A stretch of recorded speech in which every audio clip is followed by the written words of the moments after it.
नमस्कार माझ्या लाडक्या बहिणींनो, स्वागत आहे तुमचे पुन्हा एकदा आपली बातमी या आपल्या यूट्यूब चॅनलवरती। मित्रांनो, लाडकी बहीण संदर्भात एक खूप मोठी अपडेट आज एक समोर आली आहे। जवळपास 26 लाख महिलांना अपात्र करण्यात आले आहे आणि व त्यांच्यावर कारवाई होणार आहे। ही एक महत्त्वाची अपडेट ही आज सकाळी सकाळी जी आहे ती न्यूज चॅनलवरती आली आहे।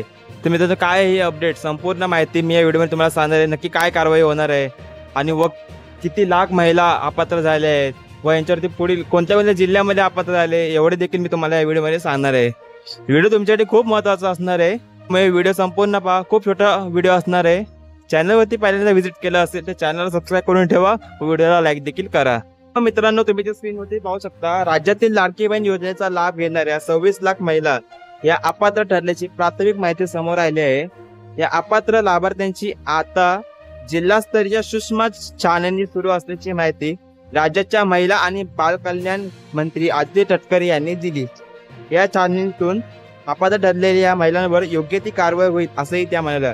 मित्रांनो, आपल्या ज्या महिला व बाल विकास मंत्री आहेत आदित्य तटकरे यांनी काल एक ट्विट केलं होतं, ज्यावर त्यांनी म्हटलं होतं की अपात्र महिलांवरती कारवाई केली जाईल।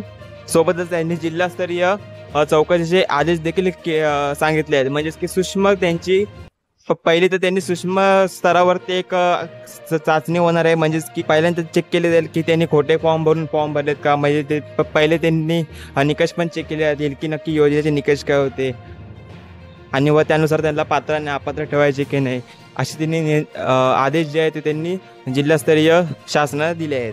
तर मित्रांनो, सदर सुमारे 26 लाख लाभार्थी राज्यातील सर्व जिल्ह्यांमधील आहेत। त्यानुसार महिला व बाल विकास विभागाने सदर लाभार्थ्यांची प्राथमिक माहिती संबंधित जिल्हा यंत्रणेला छाननीसाठी उपलब्ध करून दिलेली आहे।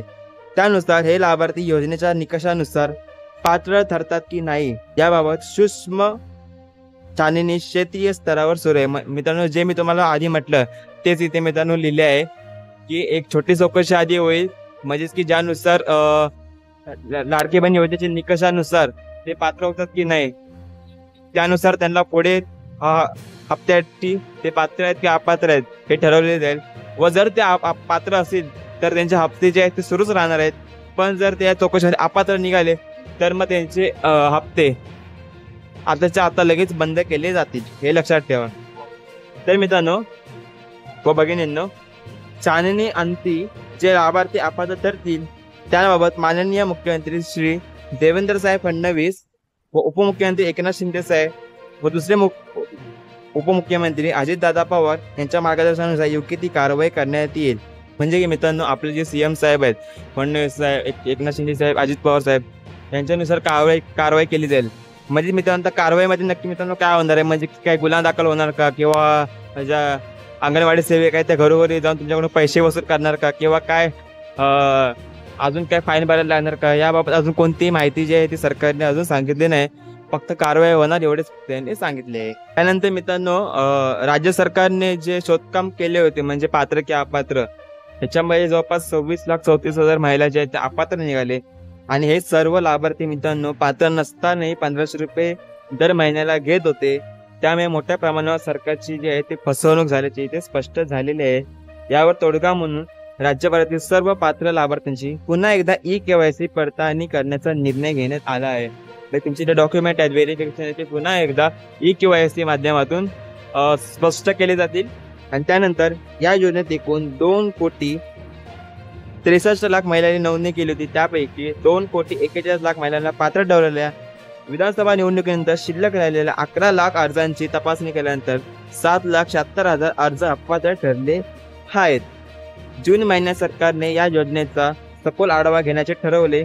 महिला व बाल कल्याण विभागाचे सर्व विभागाकडून माहिती मागवल्यानंतर फसवणुकीचा मोठा प्रकार समोर आला। राज्यातील विविध जिल्ह्यांमध्ये मोठ्या प्रमाणात ही फसवणूक झाल्याचे दिसून आले। यामध्ये मित्रांनो सर्वात म्हणजे महाराष्ट्रातला सर्वात जिल्हा ज्यामध्ये बोगस लाडक्या बहिणी ज्याचे सापडले तो म्हणजे पुणे जिल्ह्यामध्ये जवळपास मित्रांनो 2,04,000 बोगस लाभार्थी आढळले। सर्वात जास्त मित्रांनो पुण्यामध्ये बोगस लाभार्थी भेटले।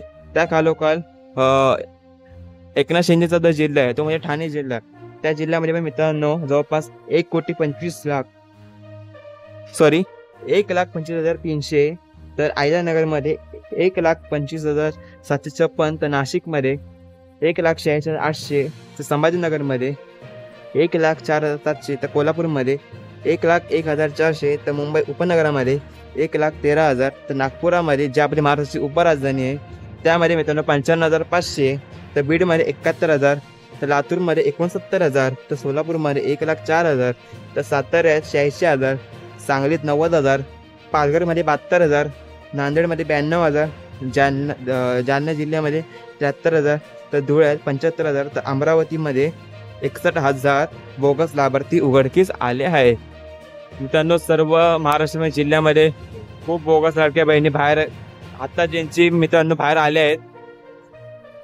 तर मित्रांनो या बहिणीवरती काय कारवाई होते, त्यांना म्हणजे अपात्र केले जाते किंवा इन शॉर्ट आता अपात्र तर झालेच आहेत किंवा त्यांच्यावर पुढील कारवाई काय होते, म्हणजे जसं की त्यांचा गुन्हा दाखल होतो किंवा फाईन भरायला लागेल, या सर्व गोष्टी सरकार करते का हे पाहणे मित्रांनो खूप महत्त्वाचे असेल.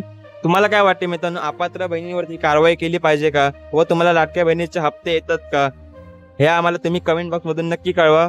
हा व्हिडिओ तुमच्यासाठी महत्त्वाचा वाटला असेल तर मित्रांनो चॅनलला सबस्क्राईब करा, व्हिडिओला लाईक देखील करा, कारण की आम्ही बाकी युट्यूबरसारखे मित्रांनो फेक व्हिडिओ बनवत नाही. संपूर्ण माहिती, रिअल माहिती जी आहे ती तुम्हाला आम्ही स्पष्ट करून सांगतो. व कोणत्याही अफवांवरती मित्रांनो विश्वास ठेवू नका, तुम्ही फक्त रिअल माहितीवरतीच विश्वास ठेवा. जय हिंद, जय महाराष्ट्र.